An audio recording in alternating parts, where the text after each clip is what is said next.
नमस्कार सर, माझं नाव भानुदास गुलाबराव शेवाळे. आपण आता राजनगावमध्ये शिंदे सर, योगेश शिंदे यांच्या सासूबाईसाठी आपण हे 1 महिन्यापूर्वी औषध दिलं होतं. आपण त्यांनाच विचारूया की त्यांना हा काय त्रास होता. तुमचं नाव सांगा. मंगलबाई लोके. मंगलबाई लोके. तुम्ही राहायला कुठे आहे? धुळ्याला. धुळे. बरं, तुमच्या जवाईने तुम्हाला औषध दिलं ते कशा करता दिलं होतं? मला गुडघ्यांचा खूप त्रास व्हायचा पुढे पुढे तर घ्यायचं मोठ्याने. मला गुडघ्यांचा खूप त्रास व्हायचा, पण आता बराच फरक वाटायला लागला आहे. काही मणक्यांचा त्रास वाटत होता, मानेमध्ये नाही, काय काय दुखत होतं ते सांगा. मान दुखत होती, हां, परत मनगट दुखत होते, बरं. बोट वगैरे दुखत होते, बरं. गुडघे दुखत होते. तर मला आता बराचसा फरक वाटायला लागला बरं आहे. सर. हो. सर बघा, 1 महिन्या अगोदर या आईंना गुडघे, संधिवात, ॲसिडिटी ह्या आजारासाठी आपण हे औषध त्यांना दिलं होतं संदीप काकडे सर यांच्या माध्यमातून. आता 21 दिवस म्हणजे जवळपास 20-22 दिवस झाले, त्यांना चांगला रिझल्ट आलाय.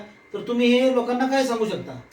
की बाबा मला आता या औषधांपासून खूपच फरक पडलाय, तर तुम्ही सुद्धा घेऊ शकतात बाबा.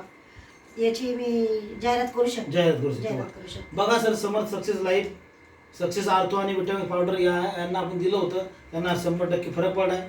तर यांचं असं म्हणणं आहे की सर मी अजूनही 4 लोकांना सांगू शकते की हे 100% प्युअर औषध आहे.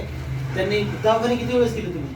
मी 3 वेळेस दवाखाने केलेले. बघा, एवढे दवाखाने करून त्यांना कुठेही रिझल्ट नाही आला, पण आपलं प्रोडक्ट ना हो. ओके आला ना. हो. चला, नमस्कार सर.